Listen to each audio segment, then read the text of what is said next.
Добар ден, ви благодарам што сте со нас. Ова се настаните кои го одбележаа денот.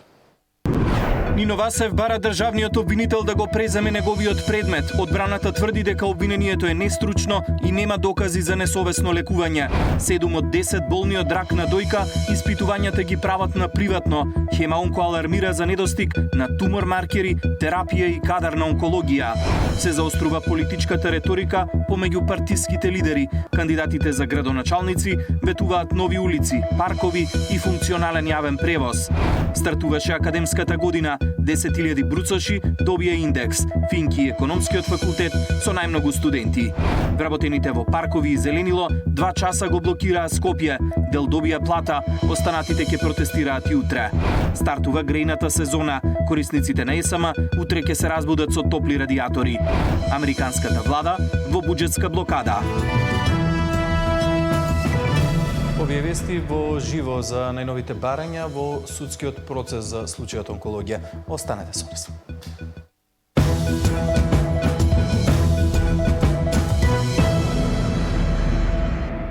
Екс-директорот на онкологија Нино Васев го смени адвокатскиот тим и побара од државниот јавен обвинител преиспитување на обвинението. Промената се случи на денешното рочиште, таму беше колегата Зоран Јаневски. Го имаме во живо во овие вести. Зоран, што значи ова?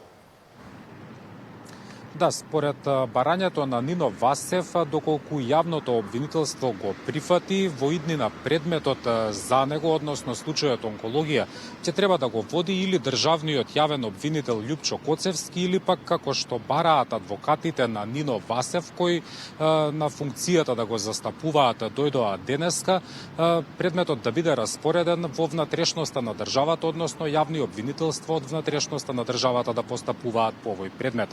Како што истакна пред судот двајцата адвокати на Нино Васев, обвинението било нестручно, не ги содржало доказите за кривичните дела кои што му се ставаат на товар на Васев, односно несовесно лекување и тешки дела против здравјето на луѓето. Како што потенцира адвокатите, најголема забелешка има околу ангажирањето на техничките советници кои помагале на јавниот обвинител да го изработи обвинението. Тие сметаат дека наместо обвинителот, всушност обвинението против Васев го пишувал техничкиот советник. Повеќе за текот на денешното судско рочиште за случајот онкологија гледаме во прилогот. Докторот Нино Васев бара друг обвинител да го застапува обвинението онкологија. Тој преку своите новоангажирани адвокати предлага предметот во кој е обвинет за несовесно лекување и тешки дела против здравјето на луѓето да го превземе државниот јавен обвинител Љупчо Коцевски. Или, како што адвокатите напишале во предлогот, надлежноста да се предаде на јавно обвинителство во внатрешноста на државата. Одбраната оценила дека обвинението е нестручно и нема докази за вина кај онкологот Васев. Побаравме мислење и повторна реевалуација на двата обвинителни акти од државниот јавен обвинител, кој тоа право го има според законот, со аргументи и факти ставени во предлогот. И очекуваме дека тоа ќе го уважи, дека уште еднаш ќе направат комплетна реевалуација на двата обвинителни акти, или ќе побараат дополнување на истрагата, што е исто можно, или целосно ќе ги повлечат. Треба да ги повлечат, според наше мислење, актите и да заврши тука се. Обвинението за случајот онкологија го води Ана Гоговска-Јакимовска од Скопското јавно обвинителство. Откако го слушна предлогот на адвокатите, побара одложување на денешното рочиште, на кое требаше да сведочат роднини на починати пациенти. Како најголем пропуст, одбраната го забележува ангажирањето на претходникот на Васев, поранешниот директор Милан Ристевски, кој како технички советник помагал во работата на обвинителката. Значи не може да оставите вие лекарот да ви кажува докрај што ќе биде и тој да го пише обвинителен акт. Вие мора да се запознаете со таа работа, да читате, да прашувате и да се обезбедите со нужно познавање на материјата која е предмет на обвинителните акти. Тоа овде не е направено. Судењето треба да продолжи идната среда, кога ќе биде и познато дали предметот онкологија ќе го преземе државниот обвинител како што бара Васев. Во случајот обвинети се и онколозите Симонида Црвенкова и Драган Јакимовски. И се судеше и на Мери Пешевска, но таа призна вина и доби условна осуда. Зоран Јаневски, Сител телевизија. На почетокот на розевиот месец од Хема Онко алармираат дека 7 од 10 болни од рак на дојка испитувањата ги прават на приватно. Има недостиг на тумор маркери на државната клиника, нема редовна терапија и недостига кадар на онкологија. Нема тумор маркери на онкологија. Недостасува дел од терапијата, а за диагностика се чека со недели и месеци. Вака започнува розевиот октомври, месецот посветен за подигнување на свесноста во борбата против ракот на дојка. Од Сдруженијето Хема Онко направиле интерна анкета меѓу 200 пациенти и дошле до застрашувачки податок, дека 70% од нив на приватно ги правеле испитувањата за диагноза. Шетањето по лавиринтите на здравствениот систем и недостатокот на кадар е голема пречка за, како што велат пациентите, кога се зборува за рана диагноза и превенција. Персоналот кој што работи овдека е исцрпен до максимум. Имаме еден хроничен недостаток на медицински персонал на клиниката за онкологија. Тоа е едно прашање кое мора подитно да се реши. Многу често се случува и да заради недостаток на персонал, да речеме на стотина лежачки пациенти, да имаме само 2 медицински сестри. Од Хема Онко вела дека следниот период ќе работат за комплетно активирање на тумор бордовите, каде ќе се одлучува каде да оди пациентот по диагнозата, а не како досега сите прво да завршат на хирургија. А оние кои веќе се соочиле со болеста и го поминале целиот пат на онкологија, знаат колку е важна раната диагноза и свесноста кај жените. Моето патешествие овде низ клиничкиот, особено на онкологија, започна на 4 октомври 2019 година. После хируршката интервенција и соблегувањето на онкологија. Поминати 8 хемотерапии, помината на таблетарна терапија продолжена, за да лани при крајот на ноември месец на редовен контролен преглед се открие дека има рецидив кој што беше отстранет и сега е сум добра. Проблемите се исти со години. Одредени решенија има, но како што велат пациентските здруженија, тие не се доволни за современ третман на големиот број пациенти со рак на дојка. Само лани имало 1200 ново диагностицирани, што е двојно повеќе во споредба од пред 10 години. Сања Димитровска, Сител телевизија.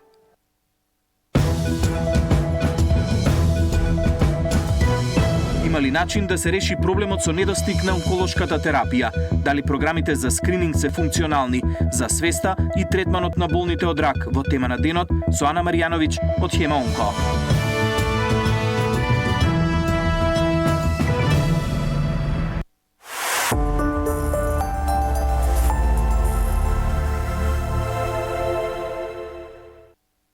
Поитна акција за чистење на Скопје, кандидатот за градоначалник на градот Скопје од ВМРО ДПМН Орце Ѓоргиевски ветува решени за Вардариште и Дрисла.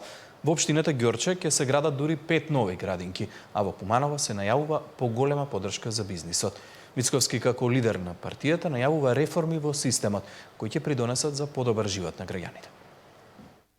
Решение за Вардариште, Дрисла и дивите депонии низ градот, но и засилена градска контрола на овие места, со цел да се спречат палења што го загадуваат воздухот на скопјани, ветува кандидатот за градоначалник на Скопје на владеачката ВМРО ДПМН.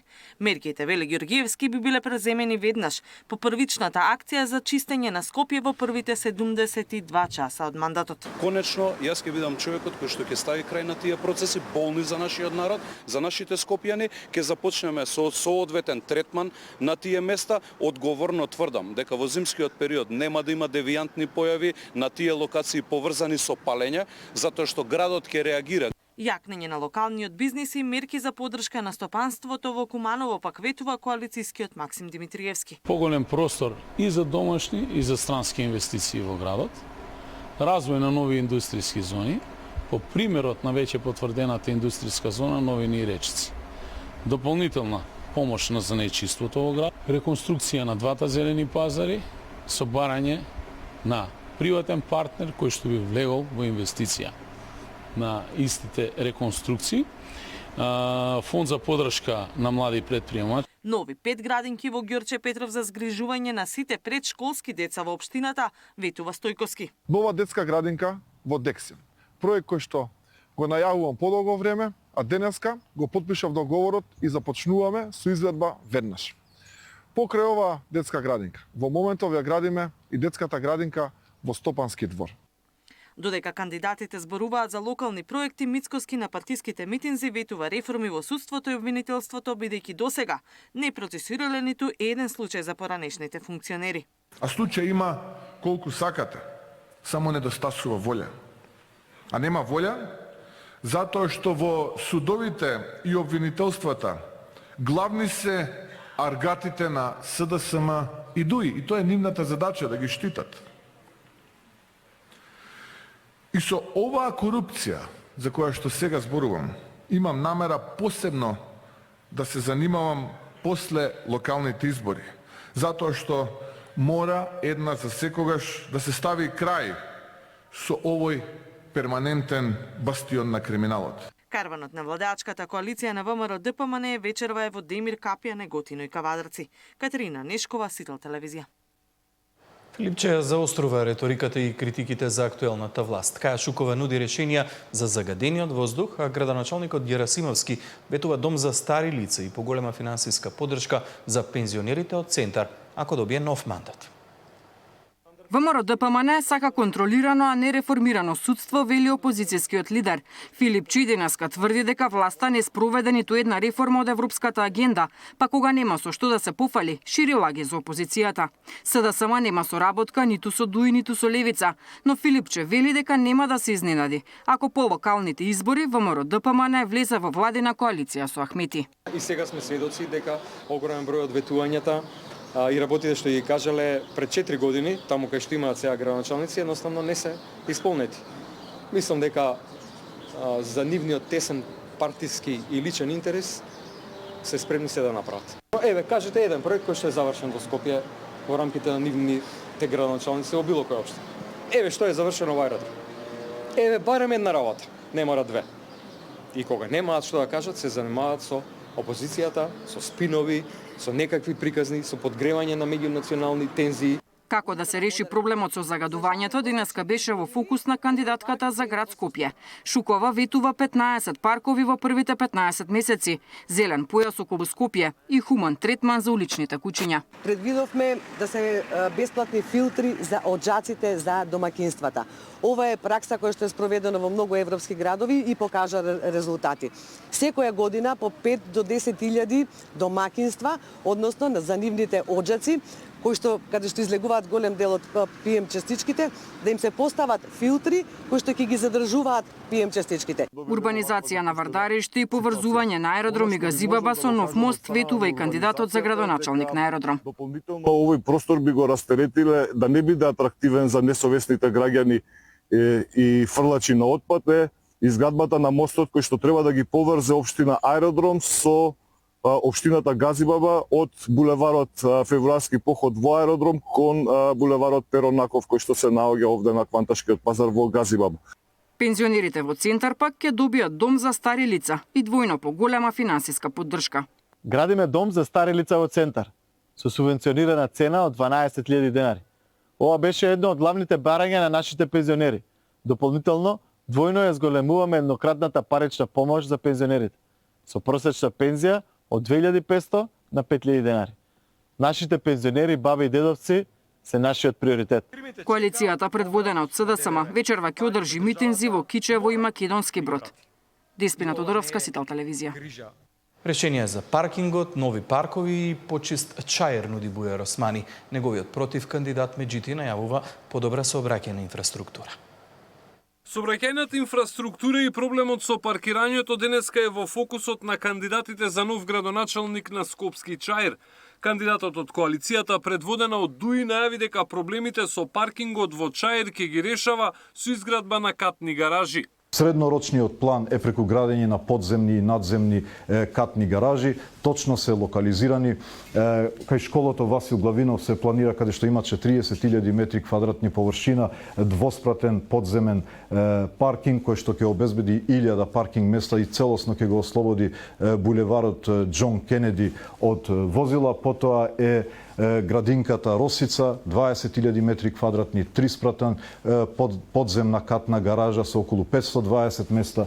Потоа кај Чаирченка, новиот плоштад Лирија се предвидуваат подземен паркинг од околу 380, катна гаража кај Саат Кула исто така со околу 120 паркинг места, се разбира и останати локации кои што точно ги имаме детектирано. Неговиот конкурент од Вреди најави трансформација на дел од улиците во булеварски решенија.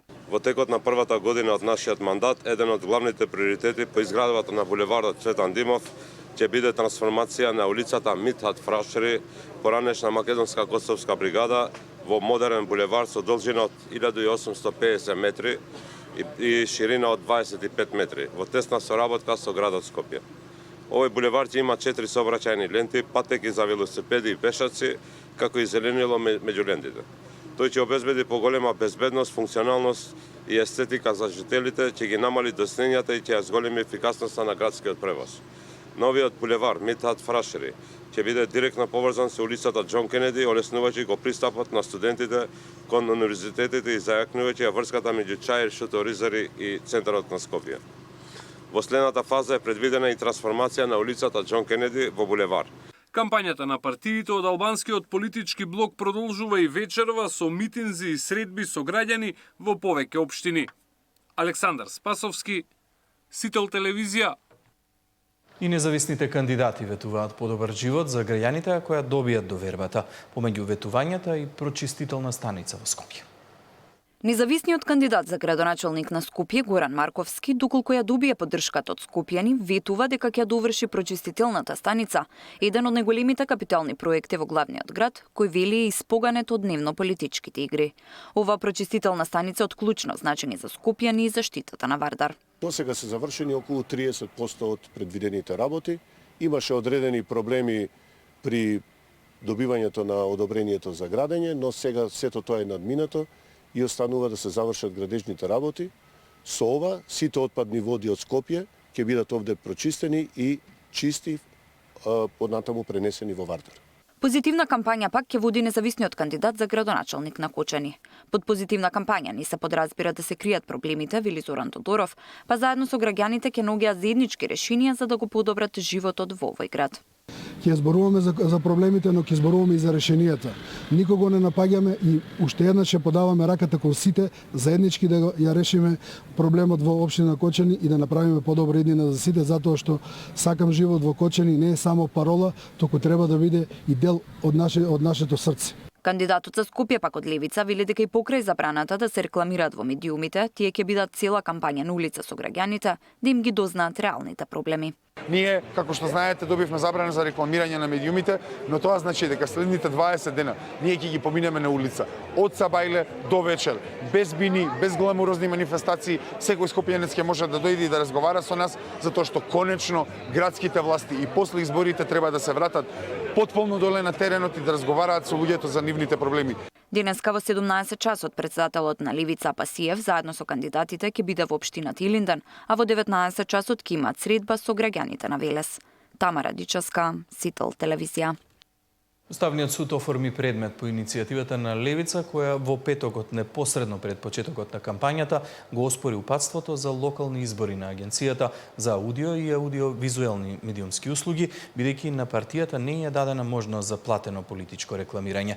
Одреден е судија известител за предметот, кој во рок од 3 дена треба да побера мислење од агенцијата, но и да ја провери судската пракса за вакви случаи. Откако АВМУ ќе се произнесе по барањето и ќе се види праксата, судијата известител треба да го изготви предлогот по предметот и да го презентира на седница, објаснуваат од Уставниот суд. Првата наредна седница науставена е на 15 октомври. Одлука пред овој датум по однос на предметот или евентуална мерка за времено запирање на важноста на упатството е можна само ако се свика вонредна седница. Левица и Знам останаа без распределба на минути за реклами, платени од државата, бидејќи АВМУ констатираше дека овие политички партии, иако имаат пратеничка група, не се во топ 4, а и немаат помалку од 5 пратеници, како што предвидува изборниот законник.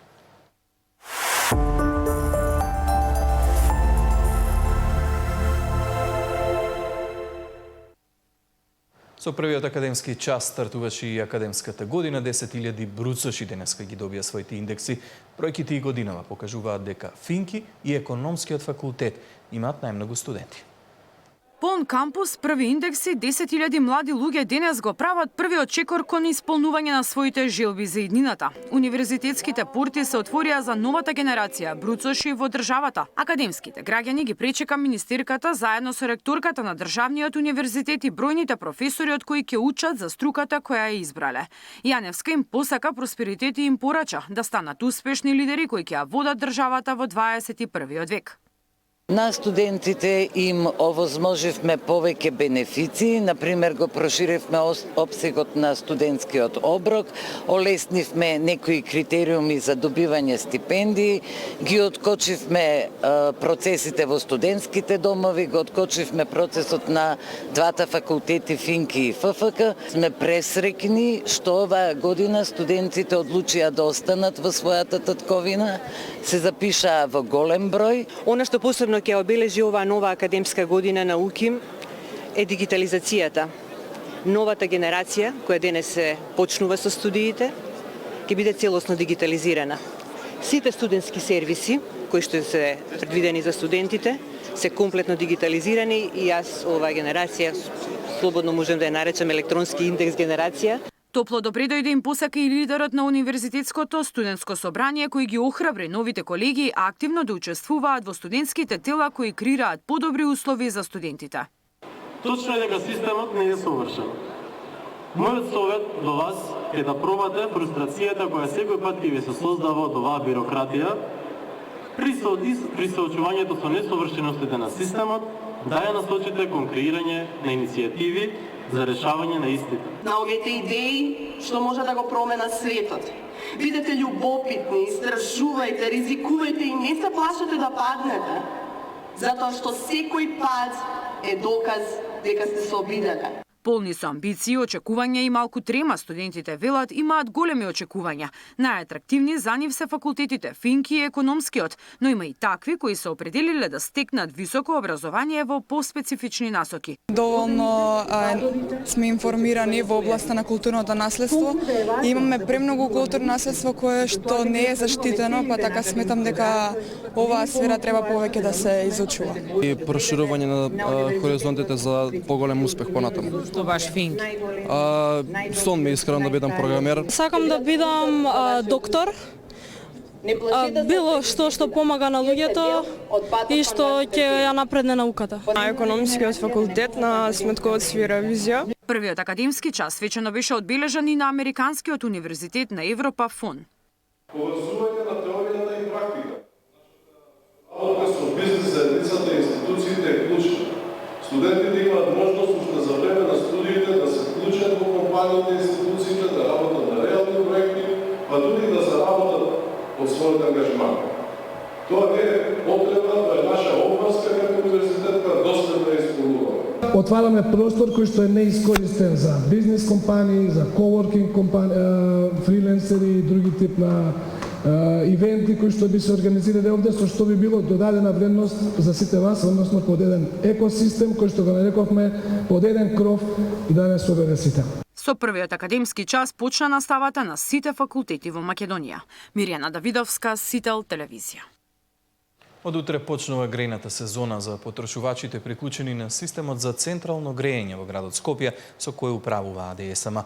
Грејната сезона официјално започнува на 15 октомври, но согласно регулативата може да почне и порано, односно од 1 октомври, доколку прогнозата за средна надворешна температура за наредниот ден е еднаква или помала од 12 степени Целзиусови. Според податоците од УХМР за 2 октомври е прогнозирана средна надворешна температура од 10 степени Целзиусови, со што се исполнети условите за производство, испорака и снабдување со топлинска енергија, согласно одлуката на Регулаторната комисија за енергетика и водни услуги, соопштија денеска од АДСМ. Оттаму посочуваат дека се до 15 октомври на веб страницата на ИСМ снабдување секојдневно ќе се објавува информација дали се исполнети условите за испорака на топлинска енергија за наредниот ден. Од АДСМ велат дека сите потрошувачи можат да проверат дали нивниот објект е на списокот на затворени објекти без услови за испорака на топлина, кој е достапен на нивната веб страница. Вработените во паркови и зеленило, како што најавија денеска 2 часа го блокираа Скопје. Попладнево добија плата, но не и колегите од Флораком и Луна. Тие ќе протестираат и утре. Вработените во паркови и зеленило заедно со нивните колеги од Флореком и Луна 2 часа ги блокираа булеварите Илинден и Партизански одреди. Си ја бара августовската плата и здравственото осигурување без кое остана од денеска. Притисокот попладнево даде резултат. Платата им беше исплатена, но само на вработените во паркови и зеленило. Останатите утре ќе продолжат со протест на булеварот Илинден. Таа сума од 80 милиони денари беше поделена на 2 дела, односно 50 милиони денари да бидат изработени од страна на ЈП Паркови и зеленило, Флореком и Луна, останатите 30 милиони денари беа субвенции. Колку што знаеме, тие 30 милиони се префрлени и веќе се потрошени и ние не знаеме каде. Останатите 50 милиони дел се изработени, како што реков вчера во изјавата, 23 милиони од страна на градот врз основа на фактури и налози се префрлени на сметката на ЈП Паркови и зеленило Скопје, меѓутоа останатите пари не знаеме што се случува. Покрај плата, вработените бараат и додатоци на плата, регрес за годишен одмор, јубилејни награди, како останатите вработени во јавните институции. Зошто нема? Зошто има двојни аршини кон ова предпријатие? Сите предпријатија имаат земено ИК-15 и сите додатоци на плата кои им следат. Нас не е дадено, ништо не ни е дадено. Денеска еден член наш ми посочи, татко ми даде картичката за да го напълна фриждерот. Татко му е пензионер, 72 годишен. Дали треба пензионерите да ги хранат семејствата на овие, да речам, 50 годишни луѓе? Ова не е прв пат вработените во овие јавни предпријатија да останат без плата. Во август протестираа за неисплатена јулска, која ја добија на крајот на месецот. Наташа Мерсовска, Сител телевизија. Бизнисмените од Прилеп на денешната средба со заменик министерот за економија испрачаа конкретни барања за, како што велат тие, подобра бизнис клима во државата. Недостигот на работна сила и адаптацијата на образованието според потребите на пазарот на труд се двата се уште најголеми проблеми на прилепските бизнисмени. Бизнисмените денеска од владата побараа и поголема промоција на домашните производи и на сите продажни места, да има истакнато минимум 50% од нашите производи пред увозните. Побараа и поголема контрола над производите кои што преку кинеските провајдери, како Тему, влегуваат во Македонија. Кои вршат сериозен проблем на малите најмногу предпријатија, на нивните производи, продажбата на нивните производи кои претежно се пласирани на македонскиот пазар и сметаме дека тука државата, односно владата треба да даде поддршка, истите да се проверува нивниот квалитет при увоз, да се оданочат. Беше побарано и поажурност околу добивањето на градежни дозволи и поактивен урбанистички сектор. Дигитализација и дополнување на урбанистички планови се со цел да им се возможи на представниците од бизнес заедницата поголеми инвестиции, капитални исто така инвестиции во како во инфраструктурата, така и во високата и ниската градба, преди се во домувањето за младите брачни парови. Заменик министерот за економија истакна дека со сегашните владини мерки од оперативниот план биле обезбедени над 300 нови вработувања само во Прилеп. Дадоа и предлози кои што предлози може да и подобрат постојаните мерки, меѓутоа и да воведеме нови и поатрактивни мерки во иднина со новиот оперативен план кои ќе бидат многу подостапни и пооперативни и за постојаните компании, меѓутоа и за невработените лица. Во овој момент ја креираме програмата за 2026 година и сакаме таму да влезат проекти кои што ќе бидат излезени од бизнес заедницата, бидејќи сакаме да одговориме на нивните реални потреби. Во рок од една година пазарната инспекција досега направила 18.000 инспекциски надзори во Македонија, а изречени биле 120 милиони денари платни налози за казни, се со цел да се запре сивата економија. Ќе се побарало изголемување на казните за непочитување на законот за нефер трговски практики, кои што сега изнесувале само 20.000 евра. За Сител, Дарко Штарговски.